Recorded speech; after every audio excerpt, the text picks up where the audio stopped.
아마 저나 여러분이나 모두 큰 관심을 갖고 매일매일 뉴스를 지켜보고 있는 줄 압니다.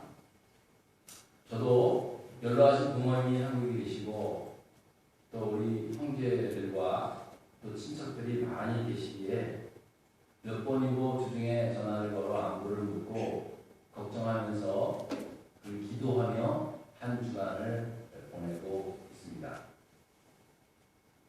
자, 그런데 이 전염병 뉴스를 늘 보다가 이 뉴스 못지않게 또 아주 핫 이슈로 떠오르는 국내 문제가 하나 있었습니다.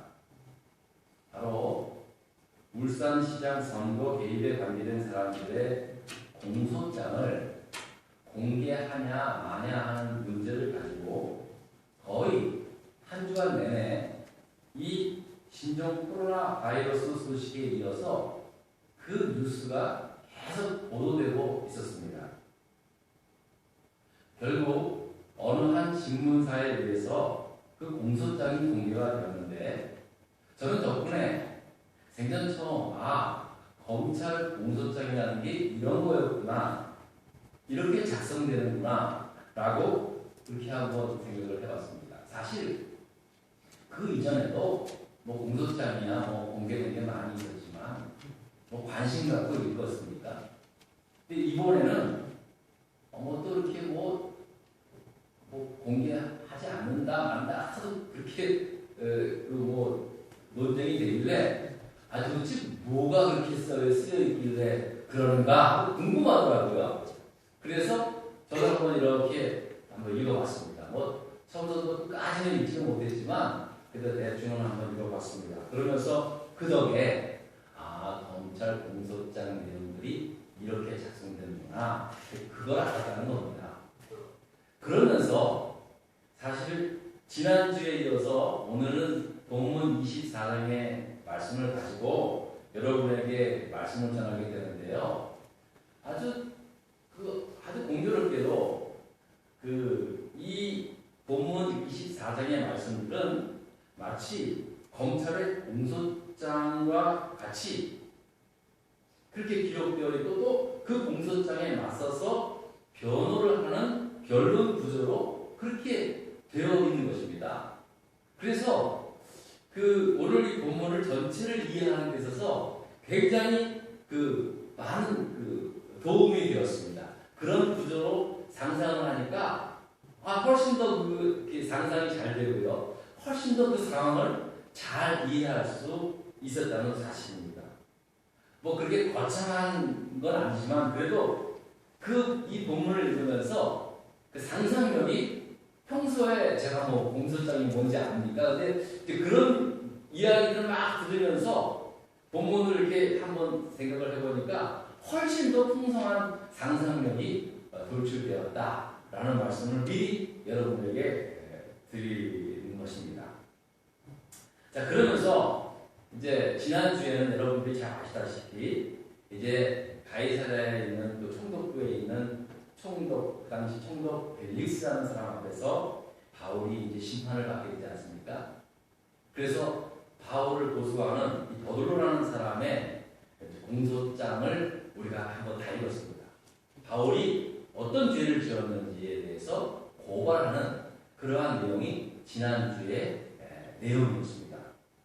자, 첫 번째로 이 바울이라는 사람은 이제 더둘로라는 사람이 고발하기를 이 사람은 마치 전염병을 확산시키는 사람과 같이 온 지역에 흩어져 살고 있는 유대인들을 소욕해 하는, 그러니까 마치 요즘 코로나 바이러스 때문에 온 나라가 불안에 떨고 난리가 나듯이 이 바울이 그런 행위를 저질렀다라는 말로 그런 것으로 고소를 하는 겁니다. 이 사람은 이게 큰일 날 사람이다. 마치 바이러스 보균자가 여기저기 돌아다니면서 가는 곳곳마다 사셨다고 그러시잖아요. 그런 일을 행한 사람이다 라고 그렇게 고발할 겁니다. 여러분, 당시 이 로마의 집정관들이 자기들의 식민지 나라에서 가장 시리어스하게 생각하는 범죄가 있는데 그게 뭐냐면 바로 백성들을 선동해서 소요를 일으키는 겁니다. 특히 유대 지역은 다른 식민지 나라와는 달리 종종 큰 소요와 반란이 자주 일어나는 지역이라서 특히 이곳에서 이 유대 지역에서 백성을 소욕해야 하는 일이 있었다라고 한다면 굉장히 민감하게 생각하고 반응하고 행동했던 것입니다. 그렇기 때문에 총독의 입장에서 봤을 때 어느 누가 백성을 소유하는 일에 관련되었다고 하면은 이거 용서할 수 없는 아주 큰 범죄였습니다. 그렇기 때문에 이 더두로라는 사람은 아주 비상한 머리를 가지고 있는 사람이에요. 이 사도 바울을 이 소요를 일으킨 그런 전염병과 같은 행동을 한 선동죄를 저지른 사람이라는 프레임을 가지고 그를 고발합니다. 그러니까 이 벨릭스 총독이 선동을 일으켰어? 라고 그렇게 확 각인할 수 있도록 그를 그렇게 고소를 합니다. 또 두 번째로 그를 이 더두로라는 사람이 사도 바울을 어떻게 고소를 하냐면은 이 사람은 나사렛 예수를 믿고 따르는 이단의 우두머리다 라고 그를 고발을 한 겁니다. 자, 이게 왜 심각한 문제가 되냐면요, 유대인들이 신성 모독으로 예수 그리스도를 십자가에 못 박혀 죽게 했지 않습니까? 자, 그런데 바로 그 나사렛 예수의 십자가의 사건은 로마 총독인 빌라도 법정에서 이루어진 일이었기 때문에 나사렛 예수를 믿고 따르는 일은 결국 신성한 로마 제국에 대한 반항적인 일이 될 수 있다는 그런 논리로 그런 나사렛 예수 이단의 우두머리다라고 그렇게 고발하는 겁니다. 그러니까 이것을 교묘하게 정치적인 프레임을 짜서 그가 예수를 우리가 죽인 당신들의 법정에서 죽인 예수를 오히려 전파하고 따르는 이단의 우두머리다라고 그렇게 고발하는 것은 바로 로마에 대항하는 그런 반역의 죄를 지었다라는 정치적 프레임을 씌워서 고발하는 겁니다. 그래서 이게 굉장히 큰 죄입니다. 무슨 말인지 알겠죠? 그래서 두 가지, 이 더두로라는 사람이 이 사도 바울에 대해서 로마의 그 심판관이라면 도저히 용서할 수 없는 치명적인 그 죄를 뒤집어 씌워서 사도 바울을 그렇게 고발하는 겁니다. 자, 그래서 사도 바울을 이 사람이 이렇게 얘기합니다. 그래서 이 두 가지 큰 죄로 고발을 하오니 총독 벨릭스여, 이 사도 바울을 당장에 심판해서 당장에 신문을 해서 그렇게 고문을 하고 막 그렇게 하면은 내가 당신에게 고발하는 이 모든 것들을 직접 다 확인할 수 있을 겁니다. 라고 그렇게 주장을 하게 된 것입니다. 그러니까 요즘 말로 말하면 벨릭스 같아요. 이 사도 바울을 당장에 구속 수사해야 하는 것이 마땅한 일입니다. 이렇게 말하는 겁니다. 그리고 또 그 뒤에 유대인들의 증인들이 맞습니다. 더두로의 말이 맞습니다. 라고 그렇게 주장하는 겁니다. 정말로 그야말로 아주 완전한 올가미를 씌워서 사도 바울을 고발하는 겁니다. 그런데 사도 바울이 누굽니까? 바로 여러분들이 오늘 읽은 그 본문의 내용을 보면요, 사도 바울은 저들이 고소하는 그 내용에 대하여 철저하게 아주 구체적으로 반박하고 자기 스스로를 변론하는 그런 변론 내용을 오늘 여러분들이 읽은 그 본문의 내용을 통해서 우리가 알게 된다는 것입니다. 자, 본문을 보면요, 사도 바울이 명확하게 아주 자기를 고발하고 있는 더두로의 고소 내용에 대해서 그대로 반박을 합니다. 그대로 변론을 합니다. 첫 번째로, 내가 흩어진 유대인들을 불안에 떨게 하고 나누게 하고 소욕케 하는 전염병과 같은 자라고 라고 하는 그런 고소에 대해서 바울은 이렇게 주장합니다. 11절과 12절의 말씀을 보면 바울은 내가 예루살렘에 온 목적은 하나님께 예배를 드리고 온 것이다. 그리고 또 온 지 열 이틀 12일밖에 안 됐다. 아니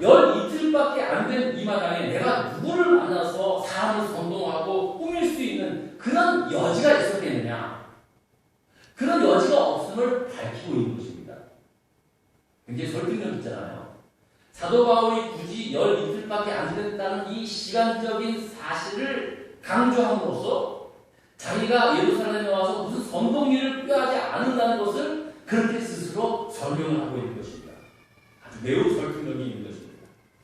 또 결정적으로 본문 17절을 보면요, 사도 바울이 예루살렘에 온 가장 정확한 목적, 이유를 말하고 있는데 그것은 당시 유대 전역에 걸친 큰 기근이 좀 있었습니다. 그래서 많은 사람들이 굶주려 하고 있었는데 특별히 예루살렘 교회의 교인들을 돕기 위하여 사도 바울은 소아시아 지역과 유럽 지역에 있는 교회들에게 구제 헌금을 받습니다. 그래서 사도 바울이 쓴 서신서에 보면은 구제 헌금을 보낸 것에 대해서 감사하다는 내용들이 있습니다. 그러니까 내가 예루살렘에 온 목적은 지금 예루살렘과 유대 백성들이 굶주린 그 사람들을 돕기 위하여 선교 헌금, 구제 헌금을 가지고 와서 그들에게 나눠주기 위해서 온 것이다. 이런 것을 밝히고 있는 것입니다.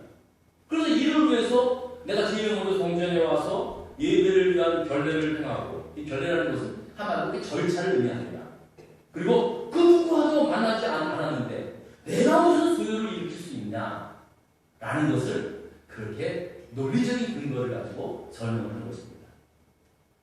또 두 번째로는 저 사람들이 나를 나사렛 예수 이단의 우두머리라고 그렇게 고발을 하고 있는데, 자 보십시오. 이단이라고 하는 것은 믿음, 다르고 교리도 다른 것을 말하고 있지 않습니까? 그런데 나 역시도 저 유대인들이 믿고 따르는 하나님을 믿는 사람입니다. 나 역시도 저 유대인들이 믿고 행하는 하나님의 율법, 그리고 선지자들을 통한 그 말씀들, 그 모든 것 기록한 것들을 나도 다 믿는 사람입니다. 다 믿는 사람입니다. 또 저들이 하나님에 대한 소망을 가지고 있는 저들과 똑같이, 그리고 또 죽은 자의 부활을 믿고 있는 사람이라는 사실을 그렇게 말하고 있는 것입니다. 그러니까 저들이 이단이라고 주장하는 것에 전혀 그렇지 않다고 주장하는 겁니다. 자, 제가 앞서 말씀드렸죠. 사실 버드로라는 사람은 바울이 나사렛 이단이라는 말을 통해서 이 사람이 베드로 로마 법정에서 선포돼가지고 사형 선고를 내린 그 사람을 구세주라고 떠들고 다니는 것은 결국 로마에 대항하는 것이다. 그런 정치적인 프레임을 잡아서 바울을 죽이려고 했는데 오히려 바울은 거기에 휘둘리지 않고 신앙적으로 그렇게 설명해 나갔다는 사실입니다. 이건 굉장히 바울도 당시에 굉장히 지혜로운 그러한 설명이었다고 저는 생각합니다. 자, 그런데 바울의 그런 변론이 끝나자마자 놀라운 사실 하나가 이제 드러나게 됩니다. 그건 뭐냐면 바울의 변론을 듣고 있던 이 벨릭스 총독이 바울이 얘기하는 이 나사렛 예수에 대해서 이미 복음을 이미 익히 들어 잘 알고 있다는 말씀입니다. 자, 본문 22절에 보면요 이렇게 써 있습니다. 벨릭스가 이 도에 관한 것을 더 자세히 아는 거로 연기했다는 거예요. 재판을 연기했다는 거예요. 자, 그런데 여기서 이 벨릭스 총독이라는 사람이 바울이 전하는 그 도에 관한 것, 예수 그리스도의 복음의 도에 믿음에 대해서 이미 잘 알고 있다는 그 말은 어디서 뭐 주워 들어서 알고 있다는 그런 의미가 아니라 이 알고 있다라고 하는 이 헬라어 원어의 에이드라고 하는 이 원어의 의미는 뭐냐면요. 벨릭스가 알고 있는 것은 잘 이해하고 또 잘 깨달아 알고 있다라는 그런 말의 의미입니다. 놀랍습니다. 아니, 로마의 총독이, 이방인이 어떻게 예수의 전한 복음을 잘 알고 깨닫고 이해하고 있었을까? 왜 그랬을까요? 이것은 이 총독 벨릭스가 누군가로부터 계속해서 예수 그리스도의 복음을 전해 듣고 잘 알고 있다는 것을 의미하고 있는 것입니다. 상대적으로. 자, 그렇다면 이 총독 벨리스는 과연 누구로부터 예수의 전한 복음을 알게 되었을까요? 본문 24절을 한번 읽어보겠습니다. 여러분들 본문을 펴신분만 한번 읽어보세요. 자, 다 같이 있습니다. 수일 후에 벨리스가 그 안에 유대 여자 드루실라와 함께 와서 바울을 불러 그리스도 예수 믿는 도를 듣거늘. 자, 24절을 보면 그의 안에 유대 여자 드루실라라고 하는 여자를 통해서 여자가 소개되고 있습니다. 자, 그러니까 이것은 무엇을 의미하냐면 그가 예수에 관한 복음에 대해서 이미 익히 잘 알고 있다는 것은 그의 아내 유대 여자 드루실라라고 하는 그의 아내로 인한 것이라는 것을 굉장히 암시하고 있다는 사실입니다. 자, 그것을 어떻게 알 수 있냐면요. 24절을 다시 보면 이 벨리스 총독은 그 후 며칠 뒤에 사도 바울을 따로 불러서 자기 거처로 따로 불러서 예수 그리스도의 믿음에 대하여 듣게 되는데 그의 아내 유대 여자인 드루실라와 함께 듣게 되었다고 본문 말씀을 기록하고 있습니다. 자, 보십시오. 당시 시대에 여자 이름이 정확하게 거론되고 있다는 것은 굉장히 매우 이례적입니다.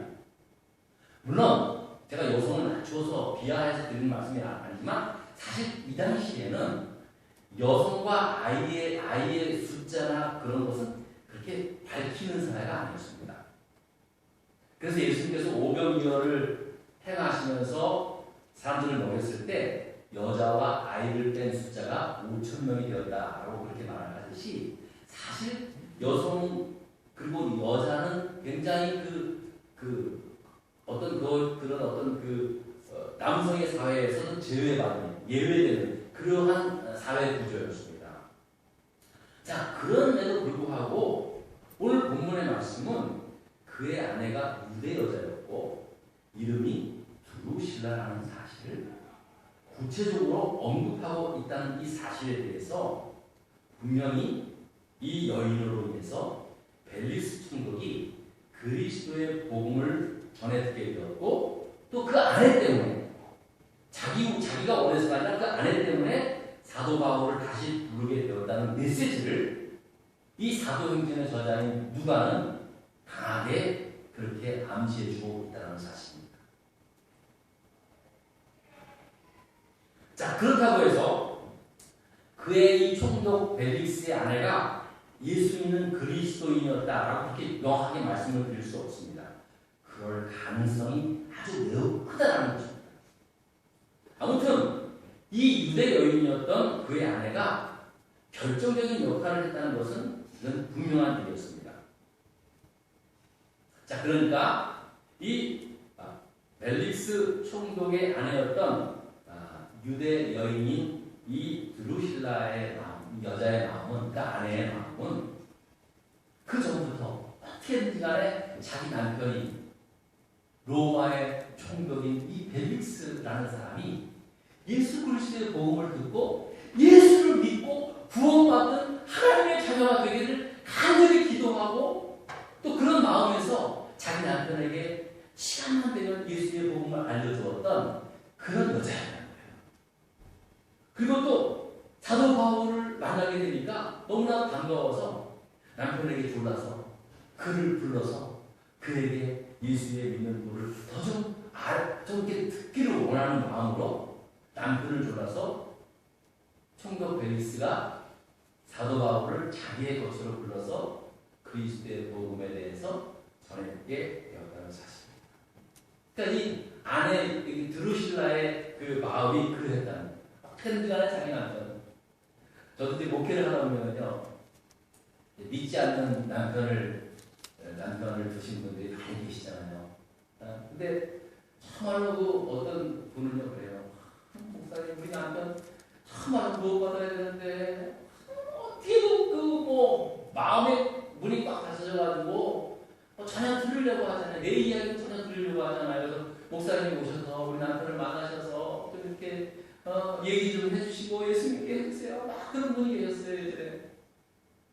제가 그럼 뭐 만날 수 있으면 만나겠습니다라고 이제 신방을 갔죠. 사실은 뭐 제가 간다고 해서 평생 같이 함께 살아오는 아내 말도 잘 안 듣는데 목사가 한번 딱 가서 예수 믿으세요 이래가지고 바로 믿는 사람이 어디 있습니까? 물론 그런 일도 있겠지만 저도 남자라서 알아요.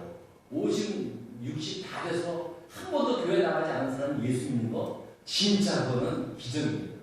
쉬운 일이 아닙니다.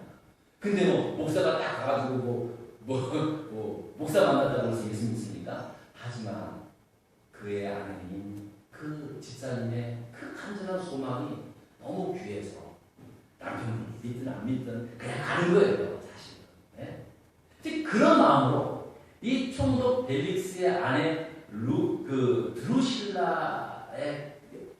드루실라는 바로 그런 마음으로 사도 바울을 불러서 복음을 듣게 하였다라는 그런 말씀입니다. 자, 그런데 이 남편이었던 총독 벨릭스 각하의 마음은 달랐습니다. 바울을 불러서 그 이야기를 들으려고 했던 본심이 따로 있었습니다.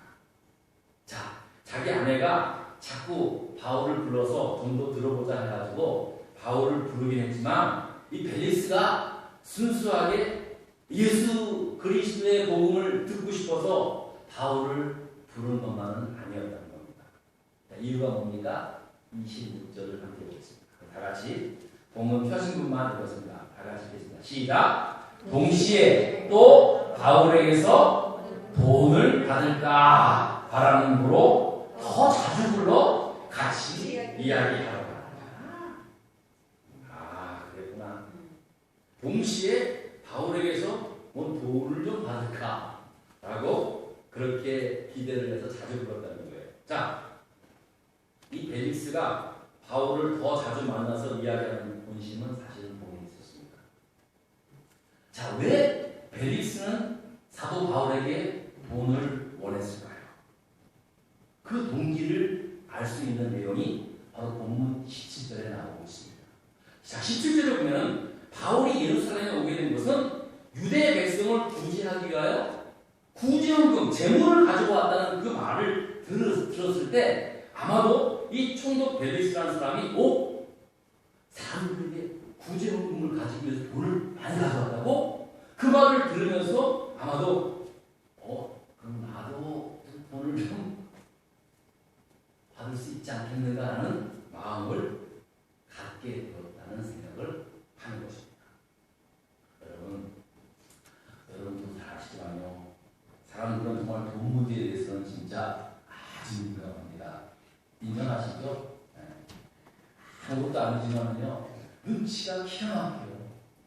저는 정말로 혹시 교인들이 내색하면 어떡할까 하고 정말로 숨겨서 아주 그냥 슬쩍 돌려서 다 얘기했는데요. 알더라고요. 저에게 전화 와서 목사님 그거 헛나는 소리죠. 어떻게 하셨어요? 기가 막혀요. 기가 막혀요. 그래서 저는 아이는 그런 일 안 해요. 자, 사실 바울은 내가 예루살렘에 온 이유에 대해서 설명을 하기 위해서 내가 온 것은 지금 기근으로 인해서 어려움에 빠진 백성들을 돕기 위하여 구제헌금을 받아서 온 거다. 그렇게 설명했는데 그 결론을 들으면서 이 벨릭스라는 사람은 그래? 너 돈 많아? 그럼 나도 좀 달라고 해도 되겠네? 라는 생각을 갖게 된 겁니다. 여러분, 이게 사람의 본심입니다. 지금 이게 벨릭스 얘기하는 사람이 아니라 나와 다른 사람 얘기하는 것이 아니라 바로 나입니다. 이게 사실 총독 벨릭스라는 사람이 이렇게 생각하는 거 당연할 수 있습니다. 왜냐하면 자기가 어떤 판결을 내느냐에 따라서 바울이 죽을 수도 있고 살 수도 있는 것입니다. 아니 자기가 도와주는 대가로 적당한 대가를 원하는 거 이거 누구나 다 생각할 수